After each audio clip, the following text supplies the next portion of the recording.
సంధ్యా సమయం అంటే సూర్యుడు అస్తమించే సమయం. సాయంత్రం 5:30 నుండి 6:45 మధ్య సమయాన్ని సంధ్యా సమయం అంటారు. ఆరోగ్యం, ఆదాయం, శ్రేయస్సును ప్రసాదించే లక్ష్మీదేవి కటాక్షం ఎల్లప్పుడూ ఉండాలని అందరూ కోరుకుంటారు. లక్ష్మీదేవి ఆశీస్సులు పొందడానికి ప్రతి సాయంత్రం దీపం వెలిగిస్తారు. అయితే అనుకోకుండా చేసే కొన్ని పనులు లక్ష్మీదేవికి ఆగ్రహం కలిగిస్తాయని పండితులు చెబుతున్నారు. అమ్మవారు కలత చెందినప్పుడు ఇంట్లో గొడవలు, ఆర్థిక ఇబ్బందులు, ఆరోగ్య సమస్యలు రావచ్చు. ఒకరి ఇంట్లో నచ్చని పనులు చేసినప్పుడు ఆ దేవి సౌఖ్యం కోసం ఆ ఇంటి నుంచి మరొక ప్రదేశానికి వెళుతుందని నమ్ముతారు. అయితే లక్ష్మీదేవి ఇంటిని విడిచి వెళ్ళిపోకుండా ఉండడానికి పాటించవలసిన నియమాలు, కొన్ని జాగ్రత్తలు ఉన్నాయి. నిత్య జీవితంలో చేసే పనులు, చేయకూడని పనులు అన్నింటినీ వాస్తు వివరిస్తుంది. సంపద, జ్ఞానానికి అధిదేవత లక్ష్మీదేవి. ఆమెను ప్రసన్నం చేసుకోవాలంటే కొన్ని నియమాలు తప్పనిసరిగా పాటించాలి. కొన్ని చెడు అలవాట్లు వదిలేయాలి. కొన్ని మంచి పనులు తప్పక చేయాలి. లక్ష్మీ కటాక్షం లేకపోతే జీవితం సమస్యల పాలవుతుంది. ఆర్థిక సంక్షోభం చుట్టుముడుతుంది. ముఖ్యంగా సూర్యాస్తమయం తర్వాత చేయకూడని పనుల గురించి ప్రముఖ వాస్తు పండితులు చెప్పిన కొన్ని సూచనలు ఇప్పుడు ఈ వీడియో ద్వారా మనం తెలుసుకుందాం. సాయంత్రం 6 దాటితే సూది, ఉప్పు, నూనె, కోడిగుడ్లను ఎట్టి పరిస్థితుల్లోనూ ఇంటికి తెచ్చుకోకూడదు. అవి శని స్థానాలుగా చెప్పబడుతున్నాయి. ఈ వస్తువులు కనుక ఇంటిని తెచ్చుకున్నట్లయితే వీటితో పాటు శనిని కూడా మనతో పాటు తెచ్చుకున్నట్లే అవుతుంది అని నమ్ముతారు.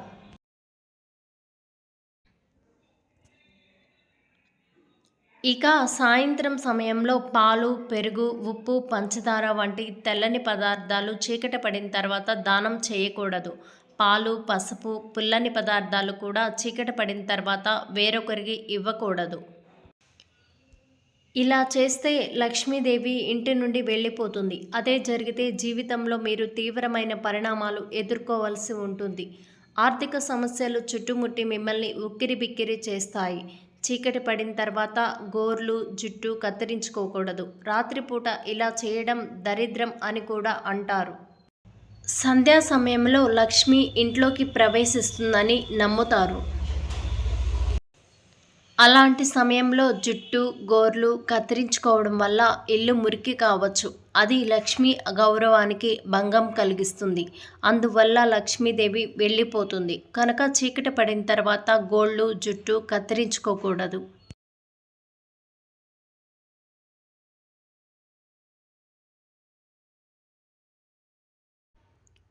సూర్యాస్తమయం తర్వాత ఎవరికైనా డబ్బు అప్పుగా ఇస్తే అది తిరిగి రాదని అంటారు. కాబట్టి పొరపాటున కూడా డబ్బును సాయంత్రం సమయంలో అప్పుగా ఎవ్వరికీ ఇవ్వకూడదు.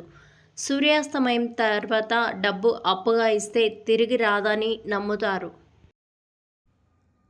చెట్లు, మొక్కలను దేవుని రూపాలుగా పూజిస్తారు. సూర్యాస్తమయం తర్వాత చెట్లు ఆకులను తెంపితే మహాపాపంగా పరిగణించబడుతుంది. ఈ సమయంలో చెట్లు విశ్రాంతి తీసుకుంటాయి. కాబట్టి వాటిని బాధ పెట్టడం సరికాదు. సంధ్యా సమయంలో తులసి చెట్టును తాకకూడదని శాస్త్రాల్లో కూడా చెప్పబడింది. తులసి చెట్టు కింద దీపం వెలిగించి అనంతరం పూజించాలి. ఇలా చేయడం ద్వారా ఇంట్లో పేదరికం తొలగి అదృష్టం తాండవిస్తుంది. సాయంత్రం సమయంలో తులసి చెట్టును అస్సలు తాకకూడదు. ఒకవేళ ఇలా చేస్తే లేనిపోని సమస్యలను కొని తెచ్చుకున్నవారవుతారు. సాయంత్రం ఆహారం వృధా చేస్తే లక్ష్మీదేవికి నచ్చదని పండితులు చెప్తున్నారు. సంధ్యా సమయం తర్వాత మాంసాహారం తినడం మానుకోవాలి. ఎందుకంటే ఇది లక్ష్మీదేవిని అసంతృప్తికి గురిచేస్తుంది.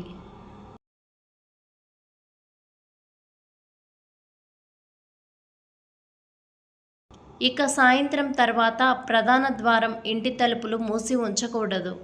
సాయంత్రం తర్వాత మెయిన్ డోర్ను కాసేపు తెరిచి ఉంచాలి. ఎందుకంటే లక్ష్మీదేవి మన ఇంట్లోకి ప్రవేశించే సమయం అదే కాబట్టి ఆ సమయంలో మెయిన్ డోర్ను మూసి ఉంచడం వల్ల లక్ష్మీదేవి లోపలికి రాకుండా వెళ్ళిపోతుందని, ఫలితంగా ఆర్థిక ఇబ్బందులు ఎదుర్కోవాల్సి వస్తుందని వాస్తు పండితులు చెప్తున్నారు.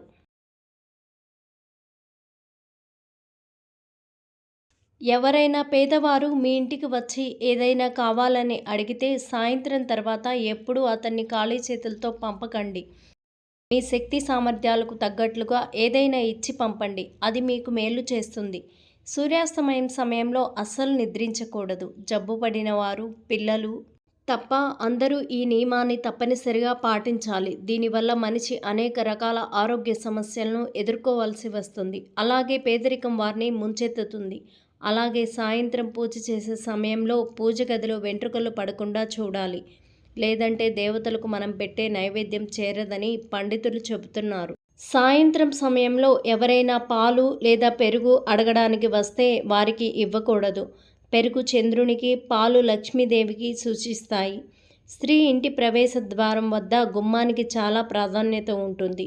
లక్ష్మీదేవి ఇంటికి ప్రవేశించే మార్గం ఇదే కనుక గుమ్మంపై కూర్చోకూడదు. ముఖ్యంగా సాయంత్రం సమయంలో గుమ్మం మీద కూర్చోవడం లక్ష్మీదేవిని అసంతృప్తికి గురిచేస్తుంది.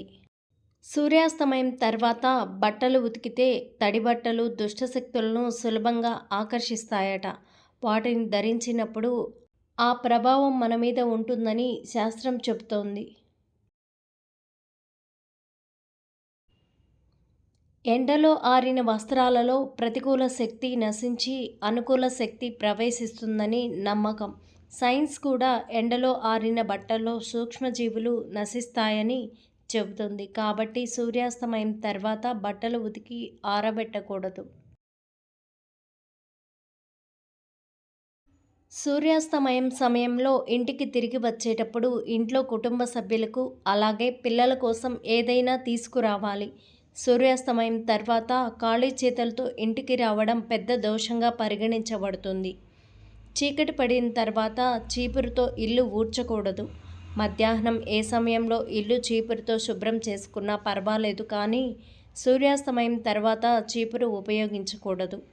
ఇది ఇంట్లోకి దరిద్ర దేవతకు ఆహ్వానం పలుకుతుందట. రాత్రిపూట ఇల్లు ఊడ్చేవారి ఇంట్లో అనారోగ్యం, అశాంతి, దుఃఖం తాండవిస్తాయని చెబుతారు. అలాగే ఐశ్వర్యానికి అతిదేవత అయిన లక్ష్మీదేవి ఆగ్రహానికి గురవుతుంది. అలాంటి ఇళ్లల్లో సంపద, ధాన్యము కొరత ఏర్పడుతుంది. సూర్యాస్తమయం తర్వాత పసుపును దానం చేయకూడదు. ఇలా సాయంత్రం పూట పసుపును దానం చేస్తే ఆ ఇంట్లో ఆర్థికపరమైన ఇబ్బందులు వస్తాయి.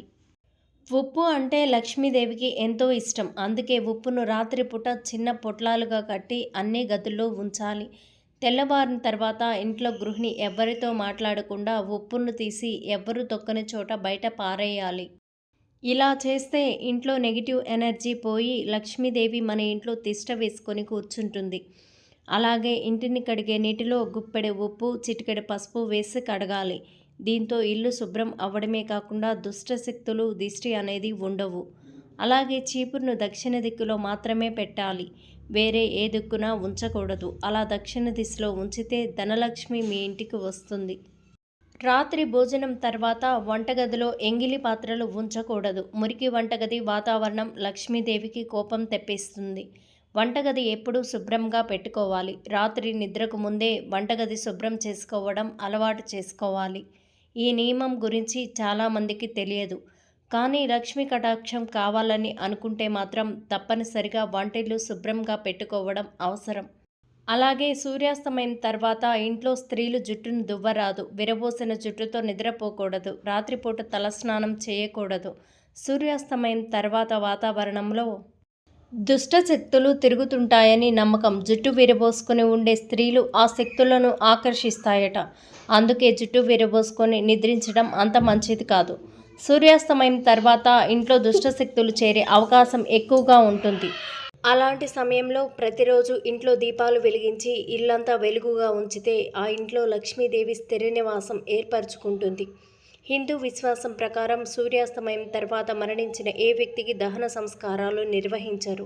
ఈ దోషం వల్ల పితృదోషం కూడా రావచ్చు. ఆదివారం సూర్యాస్తమయం తర్వాత రావి చెట్టు కింద 4 ముఖాల దీపం వెలిగించడం వల్ల సంపద మరియు శ్రేయస్సు లభిస్తుందని పండితులు చెబుతున్నారు. ఇలా చేయడం వల్ల లక్ష్మీదేవి అనుగ్రహం ఆమె భక్తులపై ఎల్లప్పుడూ ఉంటుంది. లక్ష్మీదేవిని ప్రసన్నం చేసుకోవాలంటే ఆదివారం సాయంత్రం ఇంటి ప్రధాన ద్వారానికి 2 వైపులా ఆవు నెయ్యితో దీపం వెలిగించాలి. రాత్రిపూట చేయకూడని పనుల గురించి ప్రముఖ వాస్తు పండితులు చెప్పిన మాటలు ఇవి. వీటిని పాటించకపోతే మీకు లక్ష్మీదేవి కటాక్షం ఉండదని, సంసారంలో అశాంతి నెలకొంటుందని. ఒకవేళ ఈ సూచనలు గనక పాటిస్తే మీ జీవితంలో పురోగతి, విజయం, ఆనందం కనిపిస్తుంది. ధన్యవాదములు. ఈ వీడియో నచ్చినట్లయితే లైక్ చేసి మా ఛానల్ని సబ్స్క్రైబ్ చేసుకొని మరికొందరికి షేర్ చేయండి.